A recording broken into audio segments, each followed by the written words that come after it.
Assalamualaikum warahmatullahi wabarakatuh. Halo, ketemu lagi dengan saya dalam mata kuliah fisiologi olahraga ya. Masih tetap dalam pembahasan respon fisiologi sistem kardiovaskuler.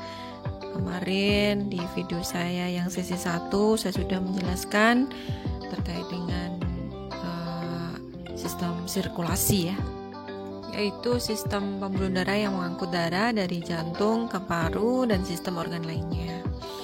Dalam sistem sirkulasi tersebut ada yang namanya organ jantung. Kemarin sudah saya sebutkan bagian-bagian dari jantung, dan ada yang namanya atrium dan ada namanya ventrikel. Dan kemudian di sistem peredaran darah manusia, kemarin saya tugaskan untuk merangkum terkait dengan sistem peredaran darah manusia. Itu saya ulas kembali ya. Dari sistem peredaran darah manusia itu berada di jantung ya. Jantung dari bagian sebelah kanan menuju ke jantung bagian sebelah kiri ya. Dari awal mulanya dari vena, pembuluh darah yang banyak mengandung karbon dioksida atau CO2, baik dari vena cava superior maupun vena cava inferior. Dari vena cava tersebut masuk ke atrium dextra atau atrium kanan, kemudian masuk ke ventrikel kanan melalui 3 katup, namanya adalah katup tricuspidalis ya. Dari ventrikel kanan kemudian ke paru-paru melewati arteri pulmonal ya. Dan di dalam paru-paru itu terjadi pertukaran gas dari karbon dioksida dengan oksigen yang terjadi di alveolus. Kemudian darah yang sudah ditukar ya itu menuju ke atrium, dari paru-paru menuju ke atrium sinistra. Dari atrium sinistra melalui vena pulmonal ya, kemudian menuju ke ventrikel kiri melalui 2 katup, namanya adalah katup bicuspidalis. Kemudian dari ventrikel kiri menuju ke aorta, kemudian darah diedarkan ke seluruh tubuh. Itu adalah sistem peredaran darah. Dan sistem gerak pada jantung itu dipengaruhi oleh saraf otonom, baik itu saraf simpatis maupun saraf parasimpatis. Oke, kita lanjutkan pada pembahasan selanjutnya, yaitu tentang pembuluh darah. Saudara tahu pembuluh darah itu seperti itu, gambaran yang ada di sudah saya ini tertera ya. Di situ ada gambarnya pembuluh darah, warnanya merah-merah seperti serabut-serabut itu. Di seluruh tubuh itu ada pembuluh darah ya. Pembuluh darah itu terdiri dari 3 lapisan. Yang paling luar ada namanya tunika eksterna. Kemudian dilapisi paling dalam lagi itu namanya tunika media, dan paling dalam itu adalah tunika intima. Ya.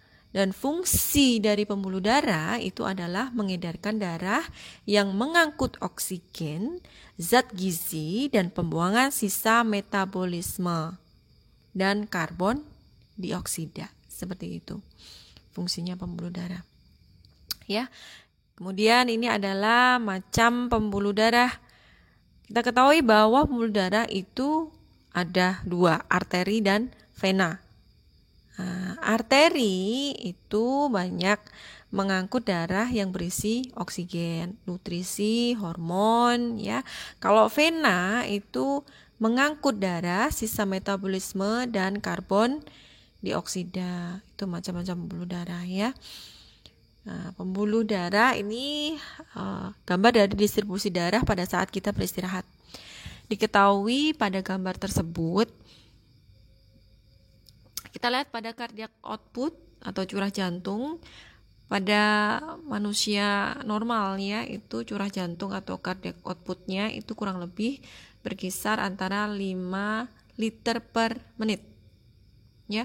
Kemudian didistribusikan ke seluruh jaringan atau ke seluruh organ yang ada di tubuh kita ya, berkisar 0,7 liter per menit itu dialirkan ke otak, itu sebesar 14%. Kemudian di organ jantung ya 0,2 liter per menit sekitar 4%. Kemudian 1,35 liter per menit itu di bagian hati, ginjal 1 liter per menit. Kemudian ada di otot ya ini ya 1,05 liter per menit. Kemudian di jaringan kulit 0,25 sekitar 5%. Kemudian 0,45 liter per menit sekitar 9% itu dialirkan ke tulang. Itu pendistribusian darah pada saat kita beristirahat ya. Kemudian ini ada perbedaan pembuluh darah vena dan arteri. Kalau vena itu pembawa darah kotor yang mengandung karbon dioksida ya, kecuali vena pulmonalis, peredaran darah yang dari paru-paru ke atrium kiri gitu ya. Kemudian kalau arteri ini membawa darah bersih kecuali arteri pulmonalis dari dari ventricle dextra menuju ke paru-paru ya kalau arteri pulmonalis. Kemudian yang kedua, vena mempunyai dinding yang tipis, kalau arteri mempunyai dinding yang tebal ya, karena arteri itu tugasnya adalah mengedarkan darah ke seluruh tubuh ya, mendistribusikan oksigen ke seluruh tubuh ya, makanya dindingnya itu agak tebal begitu. Kemudian vena yang ciri nomor 3 yaitu jaringan kurang elastis, kalau arteri itu jaringannya elastis, kemudian mempunyai katup-katup sepanjang jalan, tapi kalau arteri katup hanya ada permulaan keluar dari jantung. Kemudian yang kelima, tidak menunjukkan adanya tempat untuk mendengar denyut jantung. Kalau arteri menunjukkan adanya tempat untuk mendengar denyut jantung. Darah. Jaringan tubuh yang terdapat dalam pembuluh darah yang berbentuk cair dan berwarna merah ya. Dan kita ketahui bahwasanya darah itu bertugas sebagai sistem transport. Penjelasannya adalah yang A, mengambil oksigen dari paru-paru dan diedarkan ke seluruh tubuh ya.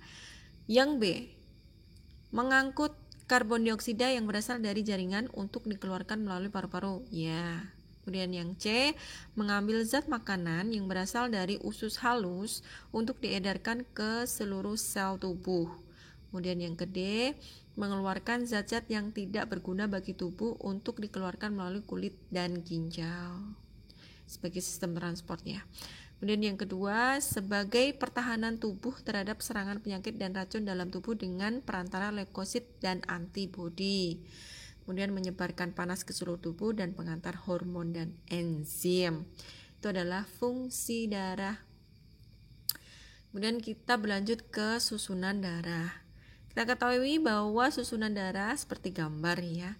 Di dalam pembuluh darah itu terdapat berbagai macam sel-sel darah yang terkandung di dalamnya. Sel-sel darah itu terdiri dari eritrosit, leukosit, dan trombosit. Eritrosit itu adalah sel darah merah, leukosit itu adalah sel darah putih, kemudian ada namanya trombosit. Bentuknya seperti agregat seperti itu. Kemudian yang kedua ada plasma darah yang terdiri dari gas CO2 dan O2, kemudian ada hormon dan ada enzim. Plasma darah ini berbentuk cairan yang warnanya kuning seperti itu. Nah, di situ gambarnya terdapat cairan ya, cairan-cairan. Kemudian ada yang namanya sel darah putih, ada yang disebut dengan sel darah merah, trombosit dan lain sebagainya. Itu adalah susunan darah.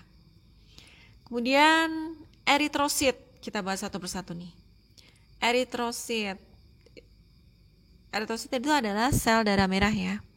Jumlah eritrosit pada pria adalah 5-6,4 juta milimeter kubik dan pada wanita sebesar 2,2 sampai 5,6 juta per milimeter kubik ya. Sel darah merah berbentuk bulat cekung, bikonkav gitu.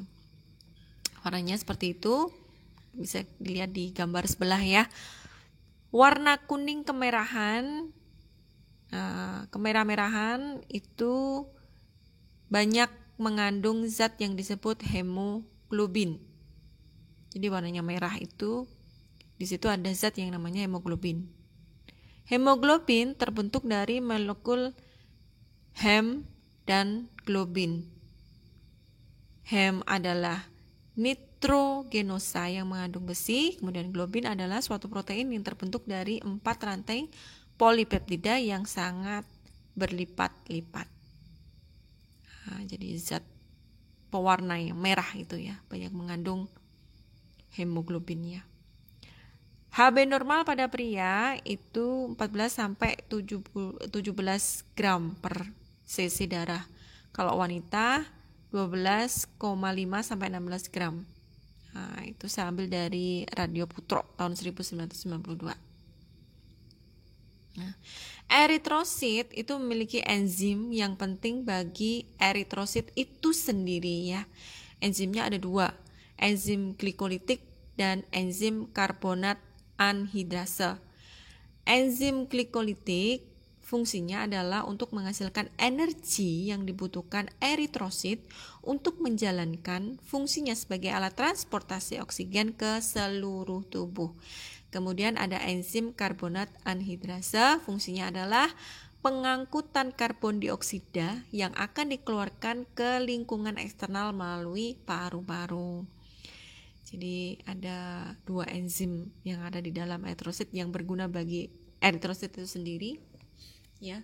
Kemudian sel darah merah itu dibuat di sumsum tulang belakang, limpa dan hati, kemudian akan beredar di dalam tubuh kurang lebih 14 hari. Jadi setelah 14 hari sel darah merah itu akan mati, gitu ya. Selama latihan daya tahan akan terjadi hemokonsentrasi di mana angka eritrosit per 100 ml darah akan meningkat sekitar 20 sampai 25% ya. Dan latihan akan meningkatkan jumlah total sel darah merah yang punya arti meningkatnya daya angkut oksigen dalam darah. Jadi baik ya, itu artinya kalau misalkan kita olahraga secara rutin teratur, itu jumlahnya eritrosit yang ada di dalam darah yang ada di dalam pembuluh darah itu akan meningkat ya. Leukosit, kita beralih ke leukosit atau sel darah putih, white blood cell gitu. Bentuknya seperti itu ya. Bentuknya berubah-ubah hampir sama seperti eritrosit, tetapi lebih kecil. Jumlah sel darah putih pada manusia itu berkisar antara 4.000 sampai 11.000 sel. Fungsinya sebagai pertahanan tubuh terhadap serangan penyakit atau sistem imunitas. Sel darah putih diproduksi dalam limfa. Selain itu, sel darah putih berfungsi sebagai pengangkut zat lemak dari dinding usus melalui limfa, kemudian ke pembuluh darah. Leukosit. Kemudian kita beranjak ke trombosit. Nah, trombosit itu sel yang bergranula berbentuk agregat seperti itu ya. Gambarnya seperti itu yang saya ambil itu bukan virus ya. Bukan COVID-19 ya, tetapi itu adalah sel dari trombosit. Jadi seperti ada serabut-serabutnya begitu.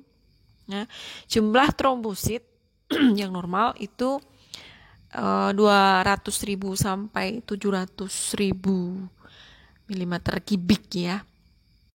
Pada saat kita melakukan olahraga ya, dalam waktu 30 sampai 60 menit latihan itu jumlahnya akan turun berkisar 17 sampai 30%. Kemudian akan naik 12 sampai 25% setelah selesai latihan sekitar 1 sampai 2 jam. Saya pernah membaca itu jurnalnya dari Suparno tahun 2012 bahwasanya latihan aerobik dengan intensitas ringan dan sedang itu menguntungkan bagi orang sehat karena akan meningkatkan jumlah trombosit dalam darah. Itu baik artinya ya. Tapi dalam batasan masih jumlah trombosit itu dalam batas normal. Dan akan meningkatkan aktivitas trombosit karena akan terjadi peningkatan ADP di pembuluh darah dan akan meningkatkan agregat atau agregasi trombosit. Itu menurut Suparno. Ini artinya baik ya, peningkatan trombosit ya. Karena dalam batasan normal itu akan terjadi peningkatan ADP di pembuluh darah dan akan meningkatkan agregasi trombosit. Dan kita ketahui bahwa fungsi utama trombosit itu adalah melindungi pembuluh darah terhadap kerusakan endotel akibat trauma-trauma kecil yang terjadi sehari-hari dan mengawali penyembuhan luka pada dinding pembuluh darah. Fungsinya sangat penting ini pada proses pembukaan darah. Ini ada fase-fasenya ya. Yang pertama, ketika kita sedang mengalami cedera, entah kita sedang berolahraga apapun atau entah kita cedera dalam keadaan apapun ya, yang menyebabkan pembuluh darah robek dan darah itu keluar, maka trombosit akan pecah dan akan mengeluarkan zat trombokinase. Dari trombokinase akan bertemu dengan protrombin dengan pertolongan kalsium menjadi trombin. Trombin akan bertemu dengan fibrin yang berbentuk benang-benang halus yang fungsinya adalah menahan darah agar darah tidak keluar. Begitu, trombosit itu sangat penting ya bagi tubuh kita ya. Berikutnya ada plasma darah. Plasma darah adalah suatu cairan yang berwarna kuning yang membentuk sekitar 5% dari berat badan. Nah, merupakan media sirkulasi elemen-elemen darah dan sebagai media transportasi bahan-bahan organik dan anorganik dari suatu jaringan. Itu adalah plasma darah yang ada di gambar sebelahnya itu warnanya kuning gitu ya. Ya, zat-zat yang terdapat dalam plasma darah itu ada fibrinogen yang fungsinya untuk pembekuan darah, membantu untuk pembekuan darah ya. Kemudian ada garam-garam mineral yang berfungsi untuk metabolisme dan proses osmotik. Kemudian protein darah, zat-zat makanan, hormon, antibodi dan lain sebagainya yang ada di plasma darah. Plasma darah itu penting juga ya sebagai media sirkulasi dan media transportasi ya. Saya akan membahas juga terkait dengan tekanan darah. Semuanya sudah pada tahu kan tekanan darah itu apa. Nah, tekanan darah selalu diperlukan ya untuk memberikan daya dorong mengalirkan darah ke seluruh tubuh. Dan pada umumnya orang dewasa dengan kondisi tubuh sehat itu memiliki tekanan darah normal sekitar 90/60 mmHg hingga 120/80 mmHg. Angka 120 dan 90 itu menunjukkan tingkat tekanan ketika jantung memompa darah ke seluruh tubuh atau biasa disebut tekanan sistolik. Pernah mendengar itu? Tekanan sistolik itu apa? Jadi tekanan sistolik itu adalah tingkat tekanan ketika jantung mau memompa. Ketika jantung berkontraksi ya, memompa darah ke seluruh tubuh. Itu namanya sistolik.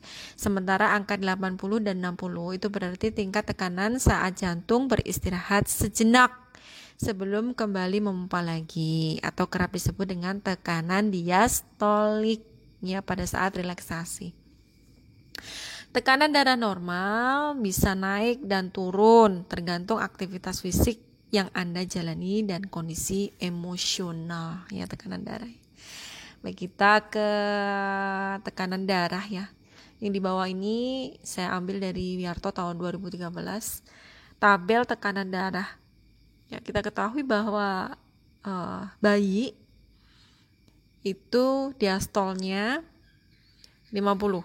Sistolnya 70, antara 70 sampai 90. Kemudian anak-anak 60 untuk diastol, sistolnya 80/100. Remaja 60 untuk tekanan diastol, sistolnya 90 sampai antara 90 sampai 110. Kalau dewasa muda ya 60 sampai 70 untuk diastol, 110 sampai 125 untuk sistol, kemudian usia lanjut 80 sampai 90 untuk diastol, kemudian sistolnya 130 sampai 150. Ayo, siapa yang tahu alat pengukur tekanan darah itu apa? Ya, tepat sekali. Alat pengukur tekanan darah Biasanya kita sebut dengan tensimeter ya, tapi lebih tepatnya adalah sphygmomanometer. Nah, itu adalah alat ukur untuk tekanan darah. Kemudian kita beranjak ke curah jantung atau cardiac output, istilah lainnya ya. Jadi curah jantung itu adalah jumlah darah yang dipompa oleh jantung dalam 1 menitnya. Itu berapa? Gitu ya. Cardiac output dapat dihitung dengan rumus CO sama dengan SV kali HR. Apa itu SV? Apa itu HR? SV adalah stroke volume atau isi sekuncup jantung. Ya. Volume darah yang dipompa jantung setiap kali jantung berdenyut. Normalnya kurang lebih 70 ml ya. Kemudian ada HR atau heart rate. Biasanya disebut dengan denyut nadi atau denyut jantung ya dalam 1 menit ya. Pada saat beristirahat, daya pompa jantung itu berkisar antara 70 sampai 80 kali per menit, itu menurut Hari Sanjaya. Ya. Jadi ada yang berkisar antara 70 sampai 90, itu saya rasa masih normal ya. Ini kalau menurut Hari Sanjaya 70 sampai 80 kali. Menurut Hari Sanjaya ini adalah kriteria, di situ ada tabel ya, kriteria dan denyut nadinya per menit. Itu normalnya bayi baru lahir itu 140, sekitar antara 140. 1 tahun itu berkisar antara 120, 2 tahun 110, 5 tahun 96 sampai 100, kemudian 10 tahun 80 sampai 90, pada orang dewasa 60 sampai 80. Berikut adalah contoh olahraga yang dapat meningkatkan SV atau stroke volume. Adalah olahraga aerobik atau endurance, contoh lari, senam, renang, bersepeda, dan lain-lain ya. Kemudian olahraga aerobik itu akan menyebabkan jantung membesar. Ruang-ruang jantung akan melebar. Stroke volume juga akan lebih besar. Jadi logikanya begini teman-teman. Apabila kita melakukan olahraga ya, teratur, terarah, terukur, itu dapat meningkatkan kerja dan fungsi jantung, paru-paru, dan pembuluh darah yang ditandai dengan 1. Denyut nadi istirahat menurun. Kemudian yang kedua, isi sekuncup bertambah. Isi sekuncup di sini adalah stroke volume. Kemudian yang ketiga, kapasitas bertambah. Kapasitas paru-parunya bertambah. Seperti itu. Kita bandingkan orang yang terlatih itu bisa disebut dengan atlet ya. Dan orang yang tidak terlatih itu disebut dengan orang awam seperti kita, kadang olahraga, kadang enggak gitu ya. Kalau orang terlatih, mengapa denyut nadinya atau denyut nadi istirahatnya malah menurun, bukannya bertambah? Ayo, siapa yang tahu? Nah, bahwasanya kita ketahui bahwa atlet itu memiliki denyut nadi berkisar antara 60 kali per menit. Kalau orang awam atau orang yang tidak terlatih, itu denyut nadinya berkisar antara 70 kali per menit ya, bahkan lebih. Logikanya begini teman-teman, ketika jantung atlet itu berdetak 1 kali, karena isi sekuncupnya bertambah atau stroke volumenya bertambah, kemudian cardiac outputnya menjadi besar, maka sekali memompa dia bisa mengedarkan darah ke seluruh tubuh. Di sini fungsinya menjadi efektif. Jadi, kalau dibandingkan dengan orang awam atau orang yang tidak terlatih, dia sekali memompa, detak jantungnya sekali memompa 1 kali, 2 kali, 3 kali, itu belum tentu darah itu bisa diedarkan ke seluruh tubuh. Maka dari itu, kenapa denyut nadinya atlet itu semakin lambat? Alasannya dikarenakan seperti itu.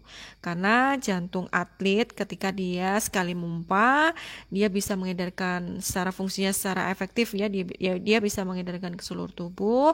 Tapi kalau misalkan orang yang tidak terlatih, sekali memompa, 2 kali memompa, 3 kali memompa, belum tentu dia bisa mengedarkan darah ke seluruh tubuh. Seperti itu.